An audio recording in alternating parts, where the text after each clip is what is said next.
माफ कीजिएगा, लेकिन मैं आपकी प्रार्थना को झूठी उम्मीद नहीं देना चाहती। जिस रिश्ते का कोई फ्यूचर ही नहीं है उससे क्या ही उम्मीद रखना। मैं यहाँ इस घर में, यहाँ तीर्थ मित्तल के साथ एक वजह के लिए हूँ, और वो वजह आप भी जानते हैं। जैसे ही वजह खत्म, ये साथ खत्म। जीती रही। लड्डू, ये तो मुंह मीठा के बिना ही चली गई, और वो भी इतना जरूरी काम करने के लिए। ये अच्छा नहीं हुआ, मेरा दिल बहुत घबरा रहा है। कुछ बुरा तो नहीं होगा ना लड्डू? कुछ बुरा नहीं होगा। जब तक तेरा आशीर्वाद मेरे साथ है ना, सब अच्छा होगा। जब तक ये सुमन जी मेरे साथ में है ना, तब तक कुछ गलत नहीं हो सकता। जब तक मतलब? ये गलत बात है। जब तक नहीं, हमेशा उसे साथ रख अपने।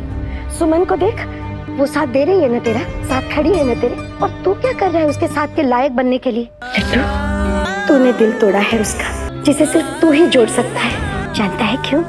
क्योंकि तुझसे ज्यादा सुमन इंदौरी के आने वाले एपिसोड में एक अलग ही ट्विस्ट देखने को मिलने वाला है। यहाँ पर सुमन के सामने भाई फाइनली आ जाता है देविका का सच। अब यहाँ पर देविका ने जो शॉल छुपाया था वो सुमन पकड़ लेती है और उसकी अलमीरा में जाके भाई निकालती है वो शॉल, और सब लोगों को दिखाती है कि देखो इसको पहनकर ऋषि को मारा गया था। और यहाँ पर वो वीडियो भी दिखा देती है साथ में। चंद्रकांत को तो विश्वास ही नहीं हो रहा कि ऐसा कुछ हो सकता है। तीर्थ को तो समझ में आ ही गया है कि भाई देविका ने कहीं ना कहीं कुछ तो करा ही है। अब यहाँ पर चंद्रकांत मानने को तैयार नहीं है। चंद्रकांत कह रहे हैं कि नहीं, ऐसा मेरी बहू कर ही नहीं सकती है, मार ही नहीं सकती है। देविका तो एकदम से बौखला जाती है कि ये ऐसे कैसे इसके हाथ बढ़ गया, और यहाँ पर वीडियो भी उसने दिखा दिया ना तो मैच कर जाता है वो वाला शॉट। और यहाँ पर अचानक से देविका हंसने लगती है। सब लोगों को लगता है कि देविका पागल हो गई है, क्या हो गया। और देविका भाई ऐसी कहानी बनाती है ना कि किसी को विश्वास नहीं होता कि ऐसा कुछ भी हो सकता है। यहाँ पर देविका बोलती है कि भाई ये कंबल तो वो है जो हमने संक्रांत पे बांटा था, और हमने ऐसे तो 50 कंबल बांटे थे, एक हमने अपने लिए रख लिया था। तो इसका मतलब ये थोड़े ना है कि भाई ये कंबल ओढ़ के मैं ऋषि को मारूंगी और मैं तुम्हारे भाई को क्यों मारूंगी। और यहाँ पर वो चंद्रकांत और घर वालों को भड़काने लगती है और कहती है कि भाई देख लो, ये लड़की ना हमें बर्बाद करने आई है।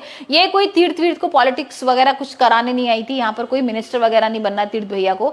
सुमन को घसीटती है और उसको बाहर निकालने वाली होती है। इतने में सुमन को गुस्सा आता है, सुमन उसको धक्का दे देती है, और यहाँ पर सारे लोग शॉक हो जाते हैं कि ये क्या हो गया।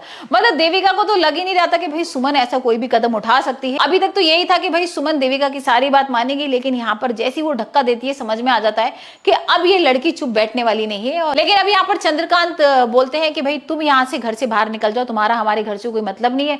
तुम तो डाइवोर्स भी दे चुकी हो ना तीर्थ को, तो तुम्हें क्या करना है यहाँ पर। लेकिन यहाँ पर सुमन कहती है कि मैंने डाइवोर्स पे साइन किए हैं, डाइवोर्स हुआ नहीं है और मेरा पूरा हक है, मैं यहाँ से कहीं भी नहीं जाऊंगी। अगर आप लोगों ने जबरदस्ती की तो मैं पुलिस स्टेशन में जाके शिकायत कर दूंगी। तो भाई यहाँ पर धमकी वगैरह देके वो चली तो गई है। वहीं हम देख रहे हैं कि अखिल जो है उसको भाई भाभी मानने लगा है, और यहाँ पर पैर वैर छू रहा है, माफी मांग रहा है, और उससे बहुत अच्छी तरीके से बात करता है और उसको बोलता है कि भाई मुझे माफ कर दो और मेरे से गलती होगी, और मेरे को अब समझ में आ गया कि आप मेरी कितनी अपनी हो और यहाँ पर कोई भी मेरा अपना नहीं है। और इसी बात को लेकर देविका बहुत ज्यादा परेशान है, और उसको ये तो लग ही रहा है कि भाई अब अखिल भी हो सकता है इसके साथ मिल जाए। और ऐसी होता है सुमन के साथ अखिल मिलकर भाई सारी चीजें बताएगा देविका के बारे में, और हो सकता है कि देविका का जल्दी से सच सामने आ जाए।